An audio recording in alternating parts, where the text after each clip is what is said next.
Lost Planet 2 returns players to an inhospitable planet that humanity is absolutely determined to colonize. In addition to the deadly giant insects native to the area, a civil war over thermal energy, the planet's most precious resource, means there is a lot of fighting to be had. Unlike the traditional progression of Lost Planet, the sequel adopts a more episodic approach that has a lot to offer in terms of volume, but requires human comrades to properly enjoy.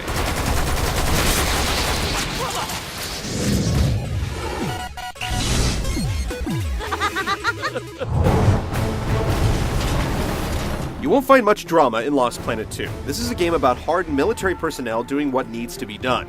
Characterization is too light to create any attachment to the characters you inhabit as the narrative focus shifts from one faction to another. And if you're immersed in anything, it's a sea of acronyms. There you are on EDM3 working for Nevik, piloting your VS, hoping you have enough TENG to take down that Cat G. It may create a convincing military atmosphere, but it falls to the gameplay to actually entertain you.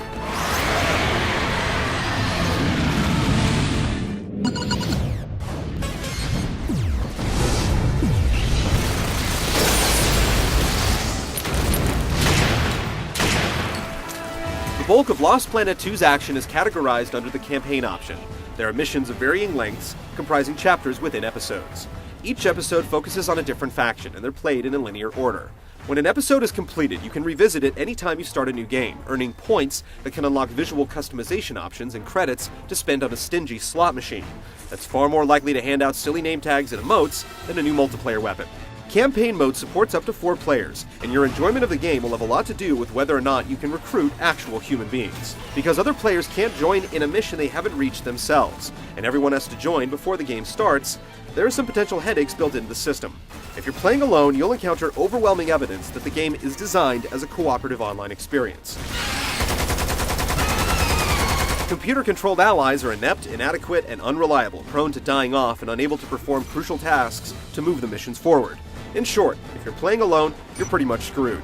The game does at least provide split-screen co-op and system-link gameplay. Neither option is ideal, but it narrowly saves the game from being not worth it for offline users. Online means multiplayer versus, an entirely separate and clearly secondary way to play. The single-player mechanics of gunning, grappling, and data post activating are applied to modes like traditional deathmatch, a capture-the-flag variant with glowing eggs, and others. Fighting other players is only adequate when it's at its best, and some game types, like the ridiculously one-sided fugitive mode, are poorly balanced throwaways.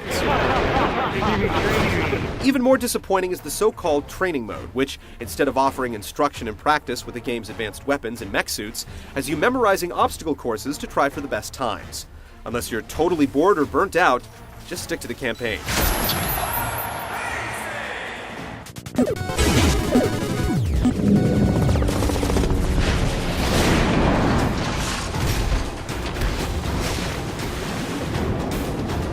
If you're used to other third-person shooters, Lost Planet 2's controls can feel a bit alien.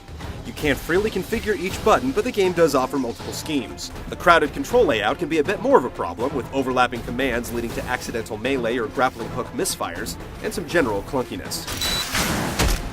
Despite its somewhat rough feel, you have a pretty broad range of action that lets you put yourself in strategic positions with whatever weapons you've decided to scavenge from the battlefield. The bigger weapons you'll find feel appropriately powerful to use, and encounters with enemy suits and gigantic acrid monstrosities provide genuine challenges and surprises, requiring varied tactics to defeat them. Like the first game, thermal energy you've accumulated can be shared with teammates and converted into health or used to power suits and energy weapons. Besides watching your health, you'll also want to keep an eye on your battle gauge. It goes up when you accomplish objectives and activate data posts, and goes down when you or a team member bites the dust. The ability to respawn after death doesn't help the story, but it does allow you to pass difficult missions without completely replaying them. While most missions rely on repetitive objectives like clearing out the enemy or activating data posts by gratuitously spamming the B button, there are a few unique situations in the game. Fighting off smaller enemies while loading and powering up a gigantic cannon on a high-speed train is a tense and exciting team activity. But again, these interesting moments can only reach their potential if you have friends to help you out in place of the dull and incompetent AI.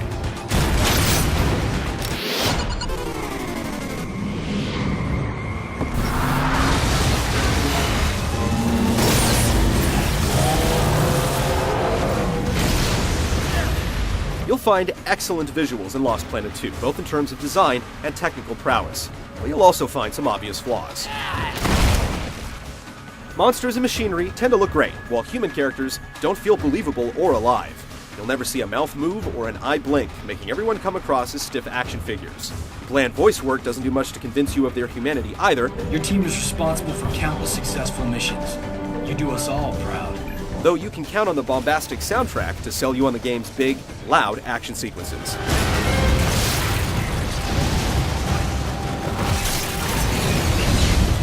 Lost Planet 2 has many missions, modes, and battles to experience, but it's not accessible without some effort.